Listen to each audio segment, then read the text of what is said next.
Nagkaroon na matinding pagsabog ang Mount Canlaon sa Negros ngayong Disyembre 10, 2024, na nagdulot ng malaking pangamba at matinding paghahanda sa mga residente ng rehiyo. Ayon sa ulat ng Philippine Institute of Volcanology and Seismology, PHIVOLCS, tumagal ang pagsabog ng halos 4 na minuto, at ang abo ay umabot sa taas na 4,000 metro mula sa bunganga ng bulka. Kasunod ng pagputok, naitala ang pagdaloy ng pyroclastic density currents o mainit na abo at bato na bumaba sa layo na 2 hanggang 3.4 kilometro sa timog silangang bahagi ng bundok. Ukod sa pagsabog, patuloy ding nararamdaman ang mga pagyanig sa paligid ng bulka.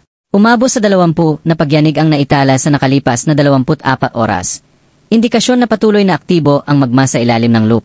Iniulat din ng PHIVOLCS na lumalabas ang 1,669 tonelada ng sulfur dioxide kada araw, na nagdudulot ng panganib sa kalusugan ng mga tao, lalo na sa mga malapit sa bulka.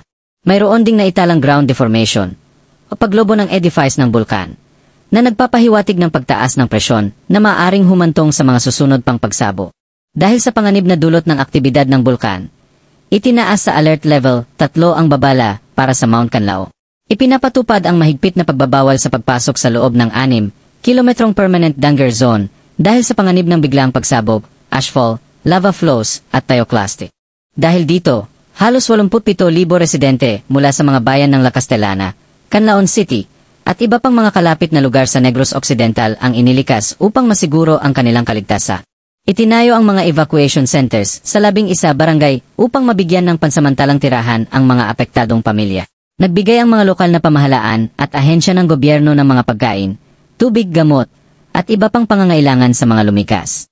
Samantala, pinapayuhan ang mga residente na magsuot ng face mask, anumang pantakip sa ilong at bibig upang maiwasan ang paglanghap ng abo at nakalalasong sulfur dioxide na maaaring magdulot ng sakit sa baga. Dahil sa pagputok, pansamantalang sinuspinde ang mga klase sa mga apektadong lugar at ipinagbawal ang paglipad ng mga eoplano malapit sa bulkan dahil sa makapal na usok at abong dulot ng pagsabo. Binigyang diin ng National Disaster Risk Reduction and Management Council, NERRMC, ang kahalagahan na maagap na pagtugon at patuloy na koordinasyon sa iba't ibang ahensya ng pamahalaan upang mapanatili ang kaligtasan ng publik.